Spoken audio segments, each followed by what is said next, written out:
नमो अरहन्ताणं नमो अरहन्ताणं नमो अरहन्ताणं। सम्यक दृष्टि का अर्थ है प्रियता और अप्रियता की अनुभूति से मन को मुक्त करना। जब तक प्रियता और अप्रियता की अनुभूति से हमारा मन मुक्त नहीं होता, तब तक हमें सम्यक दृष्टि उपलब्ध नहीं हो सकती, तब तक हमें सम्यक उपलब्ध नहीं हो सकता। भले हम कितने ही बड़े बड़े शास्त्रों को रट लें, सारे तत्वों का नाम याद कर लें, सारे तत्वों का पारायण कर लें, किंतु जब तक मन प्रियता और अप्रियता की अनुभूति से मुक्त नहीं होता, यह संवेदन हमारा समाप्त नहीं होता, सम्यक दृष्टि उपलब्ध नहीं होती, सत्य उपलब्ध नहीं होता। और सत्य उपलब्ध नहीं होता तो सब दुखों को समाप्त करने का कोई उपाय हमें उपलब्ध नहीं हो सकता। सम्यक दृष्टि, सत्य, सम्यक्त्व, यही एकमात्र रास्ता है, मार्ग है, उपाय है दुखों को समाप्त करने का, समस्याओं को समाहित करने का और विपदाओं को समाप्त करने का। सत्य तब उपलब्ध हो सकता है जब हम मूल सत्ता को जाने, अस्तित्व को जाने। अस्तित्व को जाने बिना वैसा नहीं हो सकता। हम ध्यान इसलिए कर रहे हैं कि ज्ञाता को जाने, ज्ञाता को जाने, विषयी को जाने, दृष्टा को जाने। दृष्टा, ज्ञाता और विषयी जो पर्दे के पीछे चला गया उसका अनुभव करें। एक वैज्ञानिक नहीं जान सकता, एक ध्यानी उसे जान सकता है, क्योंकि ध्यानी जो ध्यान करता है, ध्यान के जो नियम हैं वे ज्ञाता तक पहुंचने के नियम हैं। वैज्ञानिक के पास ऐसा कोई नियम नहीं कि वह उस सत्ता को जान सके। ध्यानी जिन नियमों के आधार पर चलता है, अपने संवेदन को शुद्ध करता चलता है, अपने भोक्ता स्वरूप को छोड़कर चलता है, कर्ता, भोक्ता, भोक्ता और ज्ञाता, ज्ञाता और भोक्ता, सुख और दुख का संवेदन उस व्यक्ति को होता है जो भोक्ता होता है। भोक्ता वह होता है जो प्रियता और अप्रियता का अनुभव करता है। जो ज्ञाता होता है वह घटना को जानता है, भोगता नहीं है, भोगता नहीं है। उसका काम है केवल जानना, केवल जानना। और जब केवल जानने की बात आती है, वहाँ ज्ञान शुद्ध हो जाता है, संवेदन शुद्ध हो जाता है, फिर केवल पदार्थ रहता है, कोरा पदार्थ और कोरी सत्ता। हम पदार्थ को पदार्थ के रूप में नहीं जानते, यथार्थ को यथार्थ के रूप में नहीं जानते, यथार्थ को किसी विशेषण के साथ जानते। पीछे कोई विशेषण लग गया, बस आपका काम हो गया। हम पदार्थ को कहाँ जानते हैं? परमाणु को परमाणु की दृष्टि से नहीं देखते, पदार्थ को पदार्थ की दृष्टि से नहीं देखते, सर्दी को सर्दी की दृष्टि से नहीं जानते, गर्मी को गर्मी की दृष्टि से नहीं जानते। मौसम सर्दी का है और यदि कमरे में हीटर लगा हो तो लगेगा कि हीटर बहुत मूल्यवान।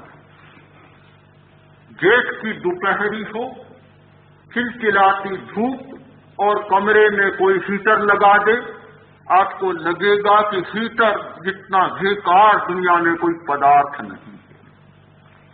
हीटर का अपना कोई मूल्य नहीं है। हीटर न अच्छा होता है न बुरा होता है, किंतु सर्दी में आपको हीटर बहुत अच्छा लगता है और गर्मी में आपको बहुत बुरा लगता है। अभी गहरी सर्दी हो और आपको बर्फ मिले, आपको लगेगा कि अच्छा नहीं है। बर्फ मिला, पानी मिले, आप चाहेंगे कि न पिए तो अच्छा है, नहीं तो सर्दी हो जाएगी, प्रतिश्याय हो जाएगा, पानी नाक से निकलना शुरू हो जाएगा। गरम गरम चाय मिले तो आपको लगेगा कि ये बहुत अच्छा समझदार आदमी है कि ठीक समय पर गरम चाय लाया। गरम चाय लाया। चाय तो कोई बुरी नहीं, चाय कोई अच्छी नहीं, बर्फ कोई बुरी नहीं, बर्फ कोई अच्छी नहीं। ठंडा होना पदार्थ का एक पर्याय है और गर्म होना पदार्थ का एक पर्याय है। वह तो अपना पर्याय है, कोई फर्क नहीं पड़ता, किंतु आप भोक्ता हैं। भोक्ता हैं। प्रियता और अप्रियता का संवेदन अपने अस्तित्व के साथ जोड़े हुए हैं। इसलिए सर्दी में कोई ठंडी चीज होती है तो आपको अच्छी नहीं लगती, और गर्मी में कोई गर्म चीज होती है तो आपको अच्छी नहीं लगती। गर्मी में ठंडी चीज अच्छी लगती है और सर्दी में गर्म चीज अच्छी लगती है। तो ये लगना पदार्थ का धर्म नहीं है, पदार्थ का गुण नहीं, पदार्थ का अस्तित्व नहीं। ये लगना सारे आपके मन का संवेदन है। जब तक मन के साथ ये लगना जुड़ा रहेगा, मन के साथ ये प्रातिभाषिकता जुड़ी रहेगी, मन के साथ ये प्रियता और अप्रियता का संवेदन जुड़ा रहेगा, तब तक हम पदार्थ की आंख से पदार्थ को नहीं देख पाएंगे। प्रियता और अप्रियता का चश्मा लगाकर ही पदार्थ को देख पाएंगे। और जब प्रियता और अप्रियता का चश्मा लगा रहेगा तो पदार्थ जैसा है वैसा दिखाई नहीं देगा, किंतु जैसा चश्मा है वैसा दिखाई देगा। केवल इतना सा करना है कि चश्मे को उतार दे। यह एक प्रियता की आंख और एक अप्रियता की आंख, एक दाईं आंख और एक बाईं आंख। प्रियता और अप्रियता की आंख पर ये जो प्रियता और अप्रियता का चश्मा लगा है उसको बदल दे। केवल पदार्थ को पदार्थ की दृष्टि से देखे, वह होगी सम्यक दृष्टि, हमारा सम्यक दर्शन, हमारा सम्यक्त्व। और वह होगा तब घटना घटना रहेगी, चेतना चेतना रहेगी। घटना न दुख करेगी न सुख करेगी, कोई चेतना में परिवर्तन नहीं आएगा। आज न हमारी चेतना शुद्ध चेतना है और न घटना हमारे लिए शुद्ध घटना है। घटना चेतना को प्रभावित कर रही है और चेतना घटना को प्रभावित कर रही है। यह चेतना और घटना दोनों में इतनी गड़बड़ियां पैदा हो गई, इतने विकार हो गए, कोई भी शुद्ध नहीं रहा। शुद्ध नहीं रहा, न आटा आटा रहा, न नमक नमक रहा, न आटे का स्वाद और न नमक का स्वाद। एक मिश्र हो गया, बेजड़ हो गया, बेजड़। न चने की रोटी और न गेहूं की रोटी, चना और गेहूं दोनों मिला दिया, बेजड़ की रोटी बन गई। तो हम तो सब बेजड़ की रोटी बने हुए हैं।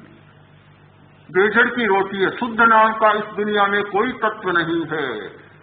लोग विरोध करते हैं कि बाजार में बहुत मिलावट हो रही है, बहुत मिलावट हो रही है। लोग चिल्लाते हैं, बाजार की मिलावट पर इतना चिल्लाते हैं, पर अपने दृष्टिकोण में कितनी मिलावट हो रही है कोई नहीं चिल्लाता। बहुत मजे की बात है। सारी गड़बड़ी तो दृष्टिकोण में हो रही है, सारी मिलावट तो यहाँ हो रही है।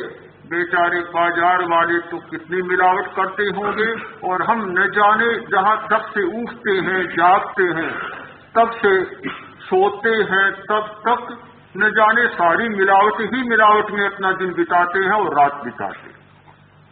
बहुत गड़बड़ की बात है। हम मिलावट को छोड़ दें, पदार्थ को पदार्थ की दृष्टि से देखें।